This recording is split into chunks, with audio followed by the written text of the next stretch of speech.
Saya masih ingat betul gebrakan Presiden Joko Widodo di akhir tahun 2020, yaitu menstop ekspor biji nikel. Dan akhirnya pun Indonesia digugat oleh Uni Eropa karena telah menstop biji nikel tersebut. Dan gebrakan Presiden Jokowi ini sekarang sudah membuahkan hasil. Akhirnya pun sekarang terbayar. Ekspor baja dan besi Indonesia sangat jadi primadona dunia, dan kemarin saja telah mengekspor besi dan baja senilai total 152 triliun.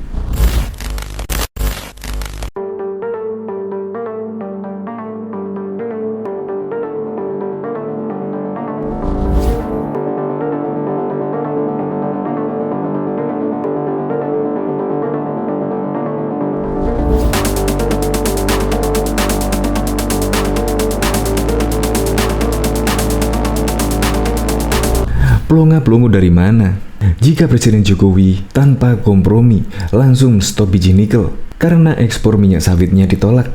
Dan akhirnya pun Uni Eropa menggugat Indonesia karena telah stop ekspor biji nikel tersebut. Jokowi pun tidak gentar akan dihadapi gugatan Uni Eropa tersebut dan tetap akan menstop ekspor biji nikel. Dan tidak terduga dan semua kemungkinan tidak mengira. Karena apa yang telah dilakukan Presiden Joko Widodo, kebijakan Presiden Joko Widodo membuat ekspor besi dan baja sekarang ini menjadi primadona ekspor. Jokowi bahkan mengungkapkan jika ekspor besi dan baja sudah menembus angka 10,5 miliar US atau setara dengan 152 triliun. Wow, sangat keren kan kebijakan Presiden Joko Widodo? Dan sekarang ekspor besi dan baja menjadi primadona. Untuk lebih lengkapnya simak berita berikut ini, Good News Indonesia. Belum menyaksikan video ini, pastikan bosku jangan lupa subscribe. Karena subscribe itu gratis plus bonus tonton video terbaru setiap harinya. Jangan lupa ya. Keberanian Jokowi stop biji nikel terbayar. Indonesia sukses ekspor baja senilai 152 triliun. Presiden Joko Widodo menyebut bahwa dihentikannya ekspor bahan mentah untuk nikel sejak 1 Januari 2020 telah menunjukkan hasil positif bagi perekonomian negeri ini. Dia menyebut ekspor besi baja dalam paruh pertama tahun ini telah menembus 10,5 miliar atau sekitar 152 triliun, asumsi kurs 14.500. Hal tersebut dikemukakan Jokowi saat memberikan pengarahan dalam Sarasehan 100 Ekonom dengan tema penguatan reformasi struktural, fiskal dan belanja berkualitas di tengah pandemi yang digelar di INDE dan CNBC Indonesia secara virtual pada Kamis 26 Agustus yang lalu. Hilirisasi, sudah kita mulai stop ekspor bahan mentah nikel. Kemudian semuanya harus dihilirisasi. Hasilnya mulai kelihatan. Ekspor besi baja kita dalam setengah tahun ini sudah berada sekitaran 10,5 miliar US, ungkap Jokowi. Dia mengatakan dengan suksesnya hilirisasi nikel saat ini, maka dirinya akan mendorong hilirisasi komoditas lainnya seperti bauksit, emas, tembaga, hingga minyak sawit CPO. Oleh sebab itu, tak hanya nikel saja, ke depan kita juga akan mulai untuk bauksit,nya, mulai emasnya, tembaganya, hilirisasi sawitnya. Sebanyak mungkin turunan-turunan dari bahan mentah itu bisa jadi minimal barang setengah jadi. Syukur-syukur bisa jadi barang jadi, paparnya. Dia menjelaskan, hilirisasi industri komoditas tambang ini akan menjadi salah satu dari 3 strategi besar ekonomi Indonesia ke depannya.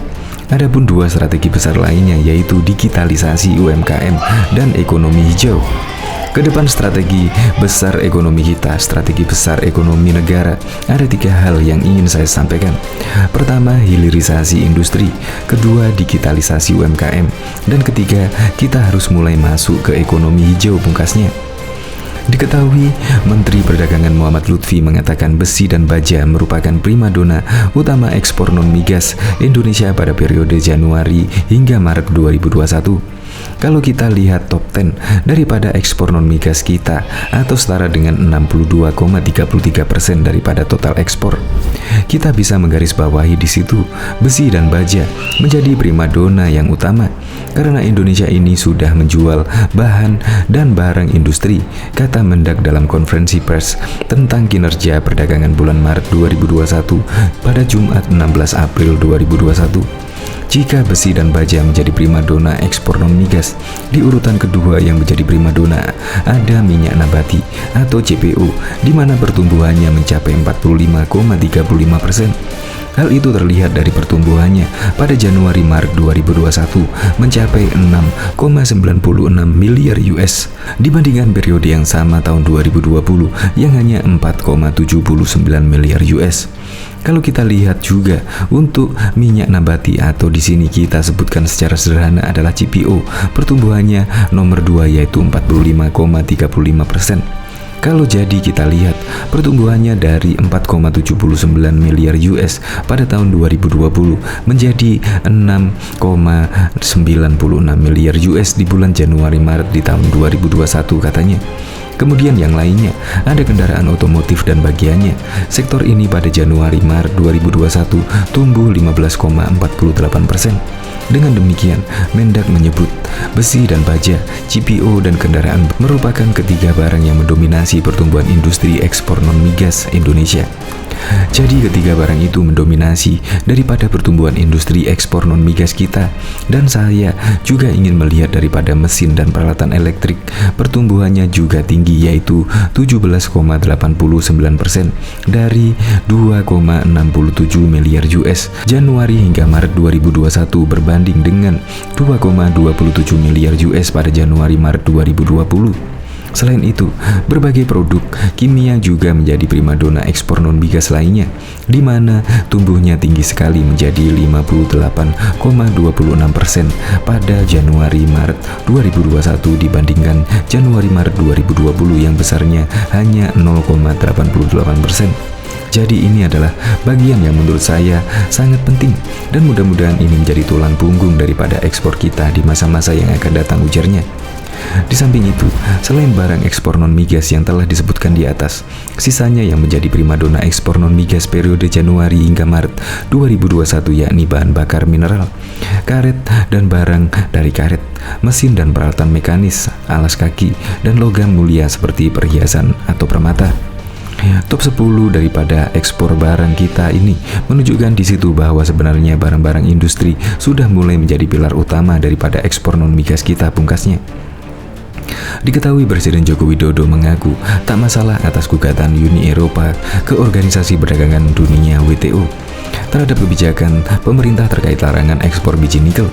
Menurutnya, gugatan Uni Eropa perlu dihadapi sebab dihentikannya ekspor biji nikel juga merupakan salah satu upaya pemerintah untuk menekan defisit neraca perdagangan. Pak, kita mau tarung, apapun kita hadapi.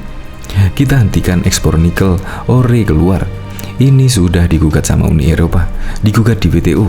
Kalau defisit transaksi berjalan sudah beres, siapapun yang gugat kita hadapi. Tapi ini juga kita hadapi. Ngapain kita takut? Ujar dia ketika membuka musyawarah perencanaan pembangunan nasional.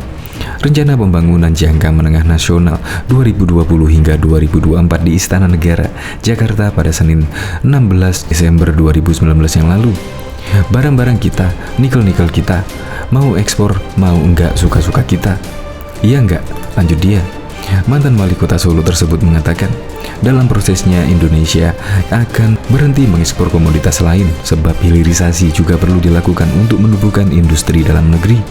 Tapi bapak atau ibu harus tahu, industri luar Indonesia ada yang jadi mati karena kita stop itu. Ini satu-satu, nikel dulu, nanti bauksit kita stop kalau siap. Enggak sekarang, diatur ritmenya, jangan sampai digugat nikel, bauksit, batu bara semuanya, satu-satu, ujarnya. Sebagai informasi, sebagai salah satu upaya menekan ekspor barang mentah dan melakukan hilirisasi, pemerintah bakal melakukan pelarangan ekspor biji nikel per Januari 2020 yang lalu. Namun, kebijakan tersebut ditentang oleh Uni Eropa. Bahkan, Uni Eropa mengajukan gugatan ke WTO dan menggugat Indonesia karena stop biji ekspor nikel.